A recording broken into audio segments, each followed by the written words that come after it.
Story number 1. The Lawson Family Murders. It was the kind of cold night that makes the trees creak, like they're groaning under the weight of the winter. Snow had been falling heavily all day, covering everything in a thick, suffocating blanket. I remember looking out the window as I sat in my parlor chair, wondering how long it would take before the roads were impassable. I had just returned from the mill and was about to settle in for a quiet night when I heard the first rumors. First, they were whispers in the dark. Somebody had heard something, maybe even seen something strange, over at the Lawson place. At that point, I wasn't thinking much about it. People often talk in the cold of winter, tell stories, stretch the truth to pass the time. But this time, it wasn't like that. It was around 5 a.m. when the first knock came at my door. A neighbor, pale as death, his breath coming in short, ragged bursts. Charlie Lawson," he said, barely able to speak. He's killed them all." I didn't understand him at first. Charlie Lawson, the kind man who always smiled and waved when I passed his house? No, that didn't make sense. But then, he said the words again. He killed them all. His wife, his children, Fanny, the kids, they're all. His voice cracked. They're all gone. Just gone. I didn't waste time asking questions. I grabbed my coat and followed him to the Lawson house, my mind trying to make sense of the words. It didn't take long to see that this was no idle rumor.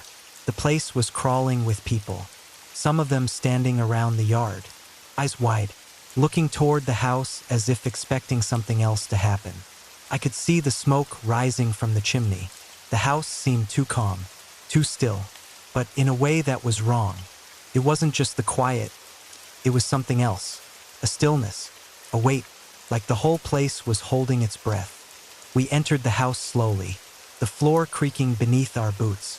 Inside, the sight was, I don't have the words to explain it. The house was ordinary, a farmhouse like any other, but the way the rooms were arranged, the way the furniture was untouched, and the blood was everywhere. The bodies strewn across the floor, twisted in impossible ways, were horrifying. Fanny Lawson, lying in the living room, her eyes wide open, staring at nothing. The children, oh God, the children. It was the youngest, little Mary, who I remember most clearly. She was just a baby, 2 years old, and her small hand was still outstretched, as if she had been reaching for something, or someone, before it all ended. Charlie Lawson himself was found in the woods behind the house. He had done the unthinkable, murdered his family, then turned the gun on himself. The police said he had shot Fanny first, then methodically killed each of the children. He shot the oldest, Arthur, first, then he went down the line, one by one, shooting them in the head with cold precision. Afterward, he went outside, put the gun in his mouth, and ended it all. The mystery that lingered after the massacre was just as chilling as the act itself. Why? That was the question on everyone's lips. People said Charlie had been acting strangely in the days leading up to the murders. Some claimed he'd been drinking. Others said he'd been talking about ghosts. But none of it made sense. Charlie had always been a man of quiet demeanor, a hardworking farmer with a family he adored. One of the more bizarre rumors was that he had been having nightmares, plagued by visions of his family in danger. Some even said that he had heard voices, calling him to do something terrible, something that would cleanse him of some imagined sin. But nothing, not one theory, could explain why a man so full of love for his family would suddenly turn into a monster. In the days that followed, more strange things happened. The people who lived near the Lawson farm claimed they had seen strange footprints around the house, prints that didn't match Charlie's shoes. Some said they had heard strange noises the night before, voices, whispers, strange scratching sounds coming from the barn. But the strangest part was the photograph. I don't know why I remember it so clearly. Maybe it's because it was one of the last times I saw Charlie before it all happened. He had that smile of his, the one that made him so likable. He was standing beside Fanny in the picture, his arm around her shoulder, her face resting against his chest. And the children were there too, happy, smiling, unaware of the horror that was coming. That picture, taken just days before the massacre, was the last trace of the Lawson family's joy. And I swear, if you looked at it long enough, you could almost see something moving in their eyes, something that wasn't there before. After the bodies were removed, people from the town came to pay their respects. The whole town was in shock, unable to grasp the horror of what had happened. Some of the children's friends, the ones who had played with them just a week before, were now standing by the graves, tears in their eyes, asking questions no one had answers to. I went back to the Lawson house the following week. The place was still standing, though I couldn't bring myself to enter. The house seemed empty, cold, even though it was full of people talking in hushed tones. It wasn't just the house, though. It was the land. People say the land has a way of holding memories, of remembering things we'd rather forget. And as I stood there, I could feel it, the weight of the silence, the feeling that something else was there with us, something that had never really gone away. Years went by, but the memories stayed. People still whispered about Charlie, still talked about the strange events leading up to the murder. Some believed that Charlie had been possessed by something evil, that the land itself had driven him to commit the unspeakable. Others said that he had been cursed long before he ever picked up the gun. But I don't know what happened. No one does. All I can tell you is that something changed that night. The Lawson family was gone. Yes, but there was something else, something darker, something that followed them. And that's the part that keeps me awake at night. Story number 2. The vanishing of the McStay family. There are days when you wake up, just like any other, and you feel a shift in the air, like a storm is coming. But there's no thunder, no clouds in the sky. It's just this feeling. That was how I felt the morning I heard about the McStay family. I had been living in Fallbrook, California for a few years, not too far from where Joseph and Summer McStay lived with their 2 young boys. Johnny and Joseph Jr. We weren't exactly close, but we all knew each other. Joseph ran a small business, something to do with design or construction, nothing extravagant, but it paid the bills. Summer was the kind of woman who always had a warm smile, quiet grace. They seemed like a perfect little family, the kind you could look at and think, that's the American dream right there. But on Christmas Eve 2010, something happened that shattered that illusion. The McStays disappeared. It wasn't like they just up and left. Not at first. First, it was the confusion. People thought maybe they'd taken a trip. But when their car, a black Isuzu Trooper, was found abandoned on the outskirts of San Diego, everyone started talking. Then the phone calls started. Summer's mother, frantic, calling the police. The house was empty, but there was no sign of a struggle. No notes, no signs that anything was wrong. The kids' beds were undisturbed, their toys still scattered in the living room. Then, the search began. I remember the day the news broke, the local police, the FBI, all of them working tirelessly for weeks. They combed through the house, questioned the neighbors, the friends, the family. Nothing, not a single clue. The disappearance of a whole family? It was as if they had just vanished into thin air. I followed the case as much as anyone could from my front porch. The cool wind coming off the mountains carrying the whispers of the investigation. The media swarmed, pushing cameras into every neighbor's face, digging into every part of Joseph and Summer's lives. People wondered if it was some kind of strange family tragedy. Did they run away? Did they fall victim to some horrible crime? There were theories, a kidnapping, maybe, or a robbery gone wrong. Some people even said it was a cult, a dark family secret rising to the surface. Weeks turned into months. The police were silent, stonewalled, and just when it seemed like the case might disappear into the endless void of cold cases, they found something. They found bodies. It was in February 2014. Almost 4 years after the McStays had disappeared, that a hiker, someone who had no idea about the case, stumbled across the shallow graves deep in the desert, nearly 150 miles away from the McStay's home. He reported the discovery, and by the time the police got there, the bodies were already well into decomposition. For bodies, Joseph, Summer, Johnny, and Joseph Jr. all murdered. The police had no idea who did it. They'd been dead for so long. The autopsy was little more than a formality. But what shook everyone was how brutal the murders had been. The McStays didn't just die, they were slaughtered. The crime scene was horrific, and the family's loved ones were left grappling with a cold, unexplainable nightmare. For years, the case stagnated. The killer or killers had managed to stay hidden, and there was little to go on. The police never stopped looking, but the answers never came. But sometimes, in the darkest of corners, the truth has a way of creeping up on you, even when you least expect it. In 2019, they arrested Charles Merritt. I remember when I first heard the name. Merritt was a friend of Joseph's, a business partner, or so I thought. He'd been a part of their lives, someone they trusted. At first, no one thought much of him. After all, he had been a part of the family's tight-knit circle. But as the investigation unraveled, the police dug deeper into Merritt's life, and what they found was chilling. His financial records, his phone records, and, most damning of all, DNA evidence found at the crime scene. It all pointed to him. I can still remember the day Merritt was arrested. I was sitting at a bar, nursing a glass of bourbon. When the news came through, my stomach dropped. How could it be? How could someone so close to them, someone who had been there, eating at their table, laughing with them, sharing stories, how could that person have killed them all? It turned out that Merritt had been embezzling money from Joseph's business.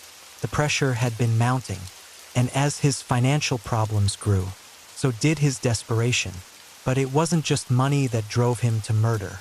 There was something darker, something deeper that drove him to do the unthinkable. Joseph had started to figure it out. There were rumors of a falling out, secrets being uncovered. It wasn't just about the money. Merritt had something to hide. When they arrested him, I could hardly believe it. Charles Merritt, the guy I had seen in town, smiling and shaking hands, was a monster, a man capable of slaughtering an entire family? It's funny, the way people can wear masks so well. How you can look someone in the eyes and think you know them, when in reality, they're someone else entirely. It's terrifying to think about.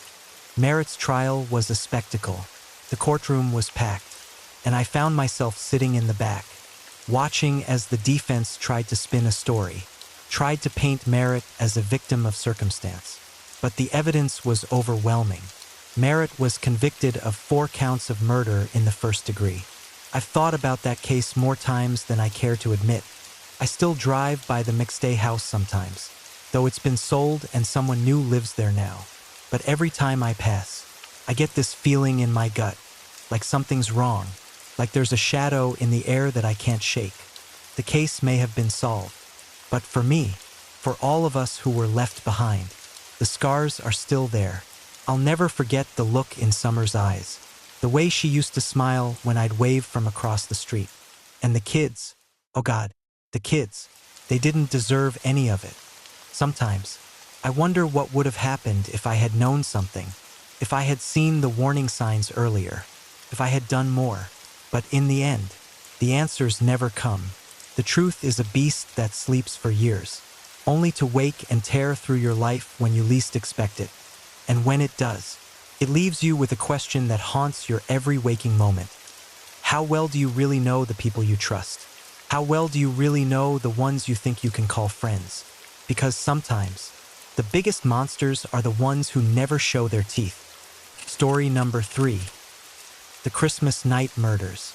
It's funny how, when you live in a small town like I do, you think you know everyone. Faces become familiar in a way that you think you could recognize them in the dark, even without seeing their eyes. And yet, sometimes, the people you know best, the ones who wave at you across the street, who ask about your kids, who talk about the weather like they've known you forever, are the last ones you expect to see slip into darkness. That was the case with Ray Barry. I remember the first time I met Ray and Loretta. It was about 5 years ago. Ray was always the quiet type, the kind of guy who didn't say much. But when he did, you listened. Loretta, his wife, was the exact opposite. She had a warmth to her that was almost contagious. When she smiled, it felt like the whole room lit up. They had 3 kids, Luke, the oldest, a quiet boy of 15, Emma, the middle child, 12 years old and a smart-mouthed little thing who could never stay still, and Daniel, the youngest, a boy of 7 who had that shy look about him that always made you want to protect him. They were the picture of a typical Canadian family, middle class. Nice house, 2 cars in the driveway, and a dog that barked too much. You'd see them at church on Sundays, or out shopping at the local grocery store. Ray was a mechanic. Loretta worked as a receptionist at the local clinic. They didn't seem like anything extraordinary. In fact, they were so ordinary that I think that's what made it so hard to believe what happened on Christmas Eve 1999. It was a crisp winter evening when I first heard about it. A snowstorm had blown in that night, covering the streets in a thick blanket of white, making everything look like a silent, frozen world. The air was heavy with the scent of pine and cold, and the sound of my footsteps was muffled by the snow as I made my way home. I had been out late, visiting my sister in town. When I got back, I didn't expect to find much news, just the usual quiet that comes with living in a town that doesn't have much to offer. But when I opened my door, everything felt off. The phone was ringing. I answered it, still hanging up my coat. When I heard the news, it was a voice I didn't recognize, a voice with a strained edge. The voice told me the Barry family was dead. At first, I thought it was some sick joke, a misunderstanding, maybe, but as the details sank in, my stomach dropped. Ray Barry had murdered his wife and children in the dead of night. Then, as the reports later revealed, he turned the gun on himself. The police were already on the scene. They found the bodies, Ray, Loretta, Luke, Emma, and Daniel scattered throughout their home. It wasn't a quick thing. It wasn't a moment of rage or a burst of violence over something small. No, this was calculated. It was slow, methodical. Ray had planned it. The authorities didn't release all the details right away, but the ones they did give were enough to make anyone shudder. Loretta had been shot in the kitchen, Luke in his bedroom. Emma was found in the living room, just a few feet from where her brother had fallen. Daniel, the youngest, had been hiding under his bed, and they found him there, still hard to picture. A young boy, frightened, trying to stay out of the way, but it did no good. Ray had gotten to him, too. I couldn't shake the image. A man, someone I had known for years, turning into a monster in a single night. The police dug into his life, looking for answers. They found that his financial situation had been disastrous. Ray had been drowning in debt. His mechanic business was failing, and he was behind on bills, unable to keep up. But it wasn't just the money that had pushed him over the edge. Loretta and Ray had been fighting. Their relationship had been falling apart for a long time. Neighbors had heard the arguments, seen the tension between them, but nobody could have predicted that it would come to this. The thing that haunted me the most, though, was the way it happened on Christmas Eve, the night when families are supposed to come together, when the whole world is supposed to feel safe, peaceful, and warm. I couldn't stop wondering why he'd chosen that night. Why Christmas? When everyone else was wrapping gifts, decorating trees, and making plans for the new year, had he decided to end his family's lives? What did he think he would accomplish by robbing his children of their future? Felt like a nightmare I couldn't wake up from. The police never found a clear answer. No one knows exactly what triggered it, but they uncovered something chilling in the aftermath. Ray had left a letter. It wasn't a confession. Not really, but it was his last words. In the letter, he talked about the stress, the debt, the broken family. He said he didn't want to be remembered as a failure, that he couldn't live with the shame of it all. He said he didn't want to let his children grow up in a world where they'd have to suffer because of him. But the thing that stayed with me the longest wasn't the details of the murders or the horrific way they died. It was the questions that never got answered. What drove him to do it? Was there something more? Was it really just the pressure of a failing life? Or was there something darker underneath? Loretta was always so kind, so full of light. She was the one who made everyone feel at home, who could make a pot of soup feel like the most comforting thing in the world. She deserved better than that. The kids, they were just kids. Emma had dreams of being a doctor. Luke, like his father, had loved to work with his hands. And little Daniel, always with a mischievous grin, had so much life ahead of him. I had to ask myself, how did Ray go from being the man I knew, a neighbor, a father, to becoming the kind of person who could destroy everything he loved in one violent night? What was it that snapped? I don't know if I'll ever have the answers. Maybe there aren't any. Maybe we're all just one bad decision away from becoming someone we don't recognize. Sometimes, I still see them in my dreams.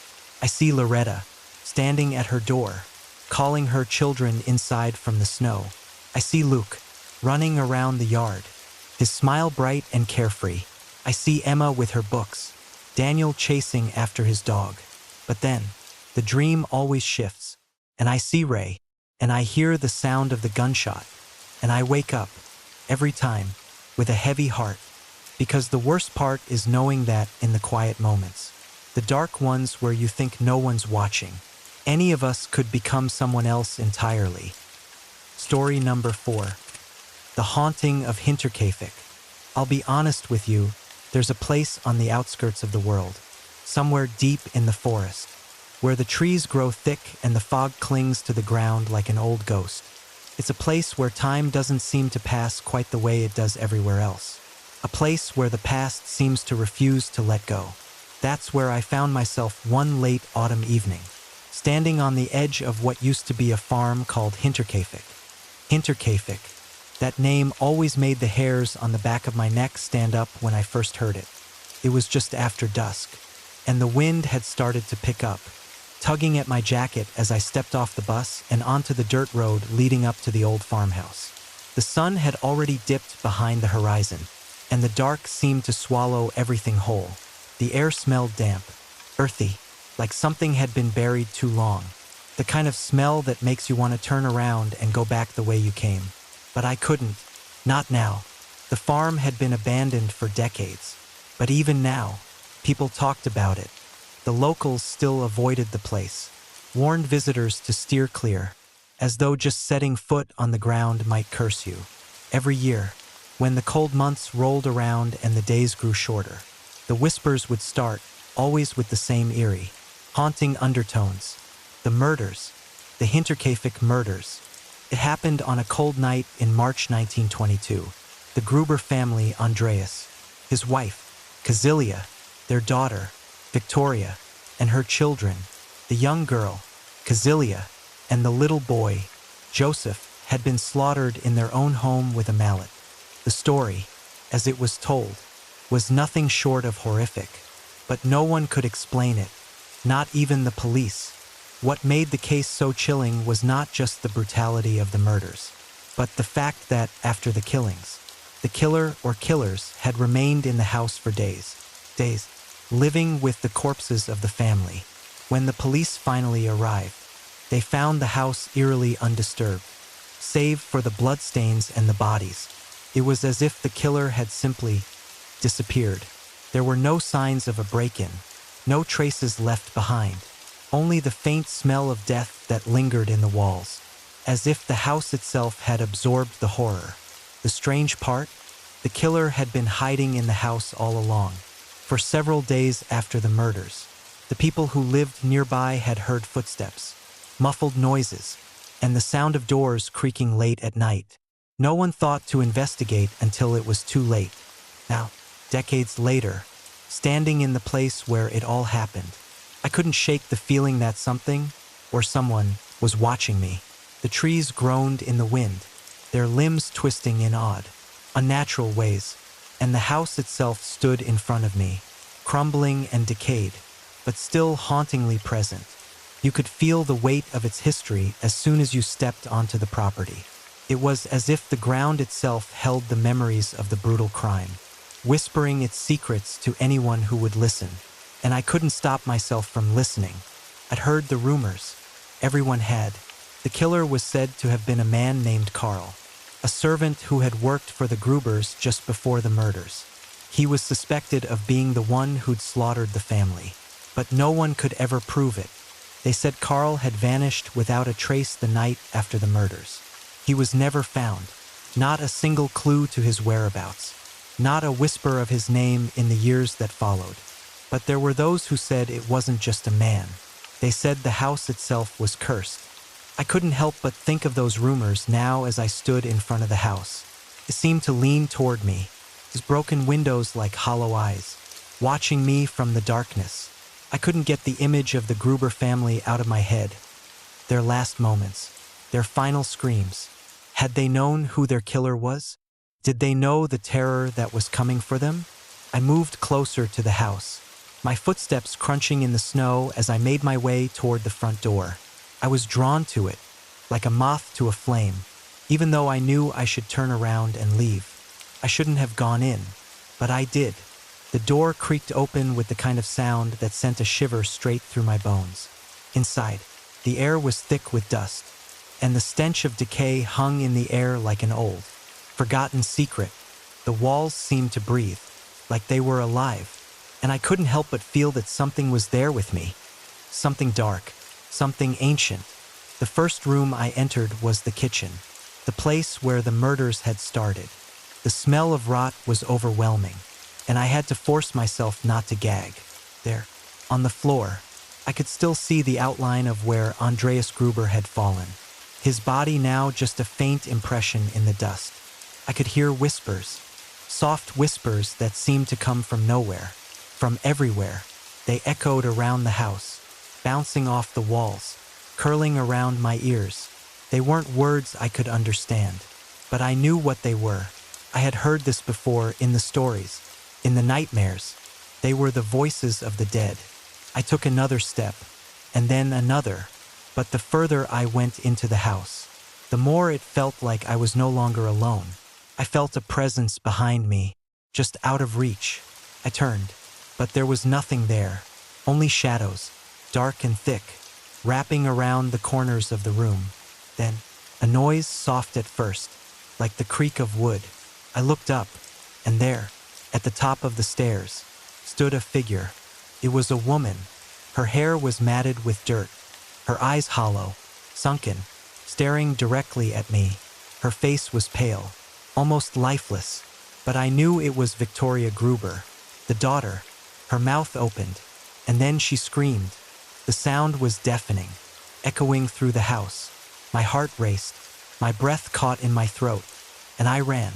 I ran for the door, but as I reached it, I heard footsteps behind me, slow, steady, unrelenting. I didn't look back. I didn't stop running. When I finally made it to the bus stop, out of breath and terrified, I turned around to find the house standing silent in the distance. The whispers had stopped. The air was still, but I knew what I had heard, and I knew what I had seen. The curse of Hinterkaifeck wasn't just in the murders. It was in the house itself, a house that had absorbed the violence, the horror, and the fear of the Gruber family, and a house that would never let go. And now, it had claimed me. Story number 5. The Whisper in the Basement. The snow was falling gently on Christmas night in 1996, but I couldn't enjoy the beauty of it. My mind was clouded with confusion, dread, and an odd feeling of dread that had settled deep in my gut. I'd been waiting for Christmas all year, but nothing about tonight felt right. Something was wrong. I just didn't know what. I had been driving up the winding streets of Boulder, Colorado, back toward the Ramsey house with my wife and children. We had just left a Christmas party, cheerful and full of the usual holiday merriment. There were lights in every window, wreaths on every door, and the kind of festive music that made even the most hardened man smile. But tonight, as we approached the large, imposing house on 15th Street, something was different. something in the air, something in the silence. I still remember the feeling of unease crawling up my spine as I turned the key in the front door. I looked over at my wife, Patsy, and my 2 young children, and tried to push the thoughts away. I was tired, too tired to even consider the oddities. The way the house looked almost waiting. The Christmas tree sat in the corner, its lights flickering, but for some reason, the room felt cold. I could almost hear the wind whispering through the rafters. I turned and tried to dismiss the thoughts running through my mind as paranoia, but there it was again, this sense of dread that I couldn't shake. At first, it was just a passing thought, but then I realized something was wrong. JonBenét was missing. It's funny how the world can go silent in an instant, how everything can seem normal and then, in a blink of an eye, it all changes. My daughter, JonBenét, the shining star of our family, was gone. The house was eerily still as I made my way through the rooms, calling her name, my voice growing frantic with each empty space I passed. She was nowhere, and then I found it. A note, a ransom note for my 6-year-old daughter. It was long, strange, written in jagged letters cut from magazines, like something you'd see in a bad crime movie. My heart stopped. We have your daughter. If you ever want to see her again, you will follow our instructions carefully. There will be no police, no talking to anyone. I felt sick. My hands trembled as I read it over and over again, trying to make sense of it, trying to breathe through the panic threatening to consume me. How had this happened? The fear was suffocating now. The air seemed to thicken around me, and the cold that filled the room felt like it was coming from within, creeping under my skin. The darkness outside the house was only the beginning. I knew, deep down, that something was terribly wrong here, but I couldn't put my finger on it. I could hear Patsy crying, her voice high-pitched, filled with a kind of frantic hope that only a mother's voice can carry. I didn't know what to do, but I did know one thing. I had to act quickly. I called the police. It felt like hours before they arrived, though in reality, it was mere minutes. The officers quickly flooded the house, their flashlights cutting through the darkness. The house felt even more alive now, the creaks of the old wooden floors and the shifting shadows making everything seem alive. It was as if the house itself was watching, waiting. Then we found it, the basement. We hadn't thought to check there immediately, thinking perhaps JonBenét had simply wandered off. But as I descended into the dimly lit basement, the stench hit me first, the smell of old dampness, decay, something worse. The officers swarmed the basement, their flashlights catching on everything from the old washing machine to the piles of forgotten family belongings. But it was when we reached the far corner of the basement that I saw it. A body, JonBenét, lying there in the shadows, so still, so quiet, felt like a dream, the kind you wish you could wake up from but can't, the kind that pulls you in and leaves you wondering how much of it is real. But this was real. The nightmare had just begun. The officers didn't even have to check for a pulse.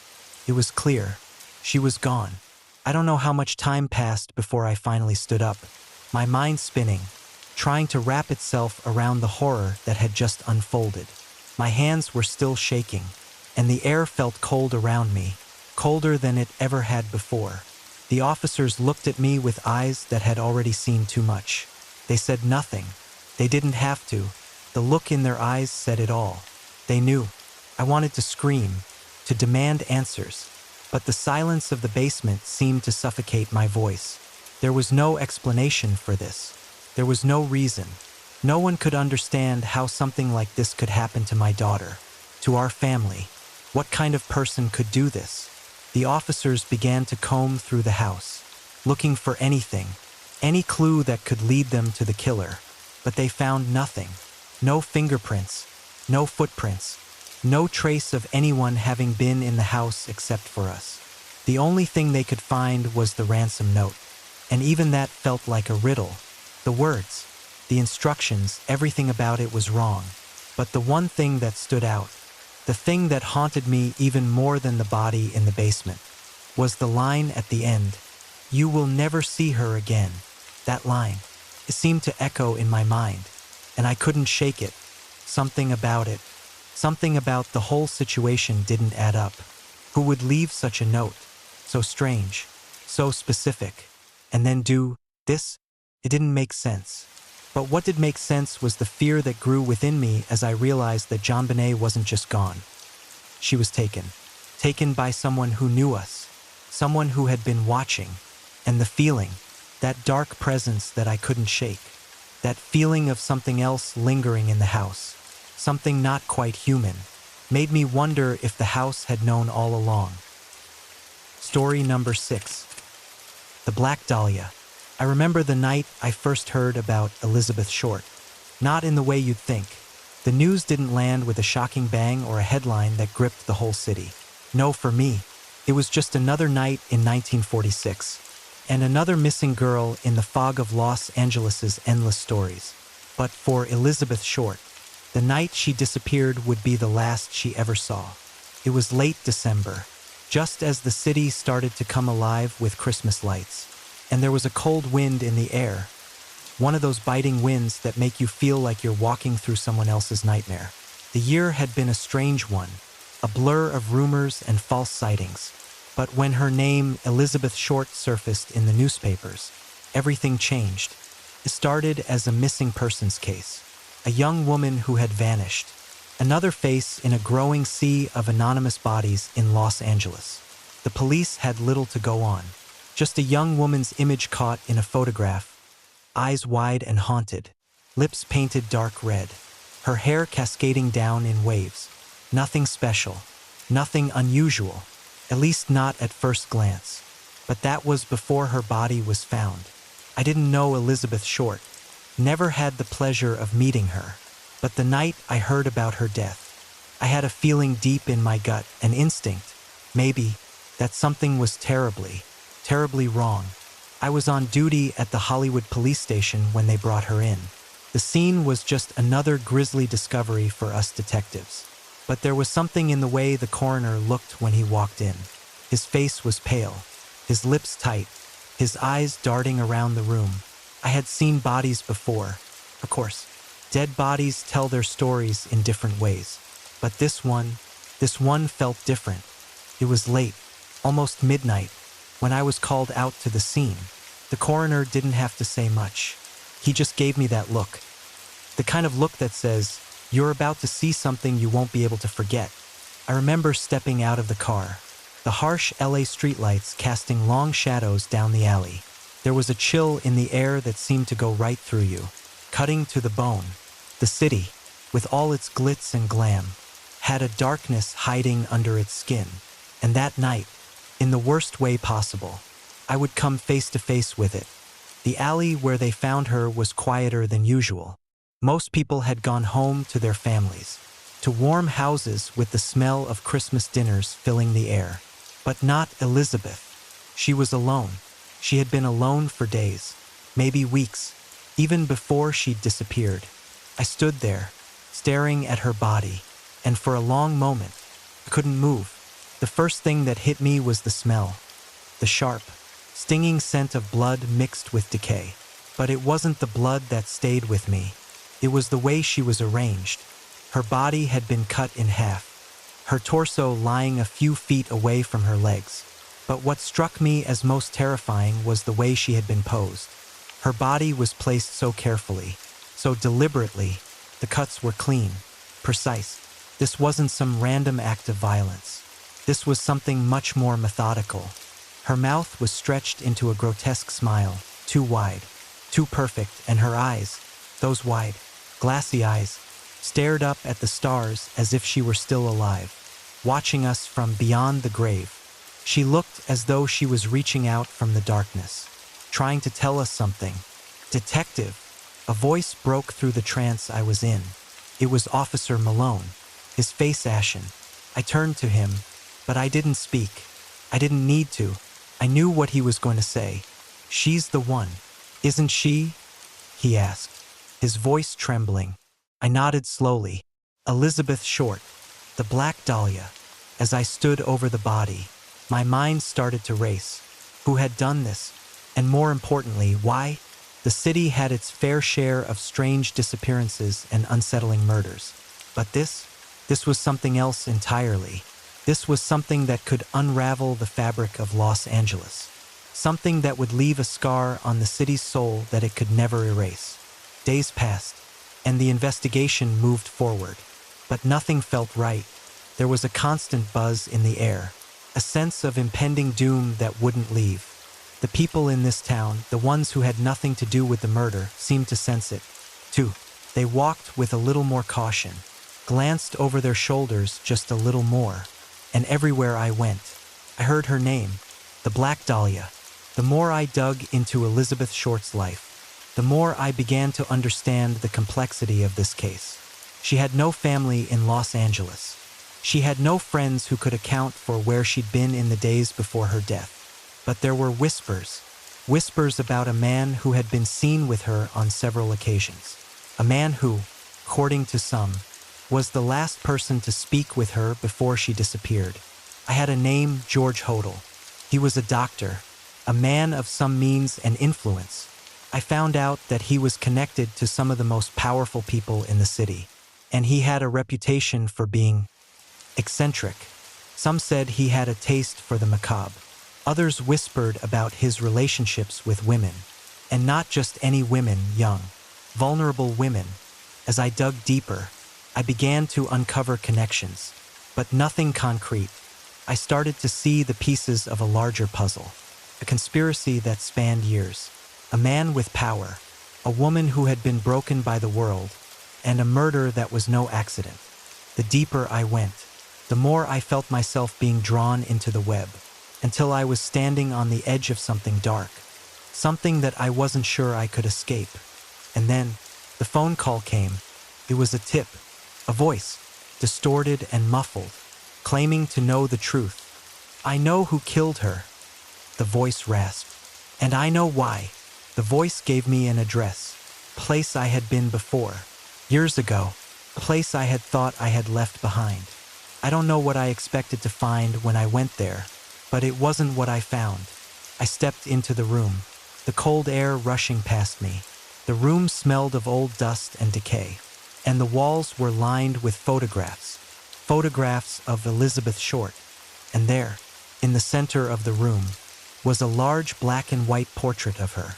The image was haunting, her face stretched, too thin, almost otherworldly. It was like she was staring back at me, daring me to figure it out. But I knew, deep down, that the mystery of Elizabeth Short's death would never truly be solved. Some truths are too terrifying to uncover, and some stories are too ugly to be told. But I couldn't stop myself from digging deeper. I had already crossed the line, and as I left that place, I knew the darkness had followed me. It was inside me now. I could feel it, watching me from the shadows, waiting for the next mistake. The Black Dahlia case would remain unsolved. But for me, it would never be forgotten. Every time I closed my eyes, I saw her, Elizabeth Short, staring at me from beyond the grave. Her mouth curled into a smile that promised to haunt me forever.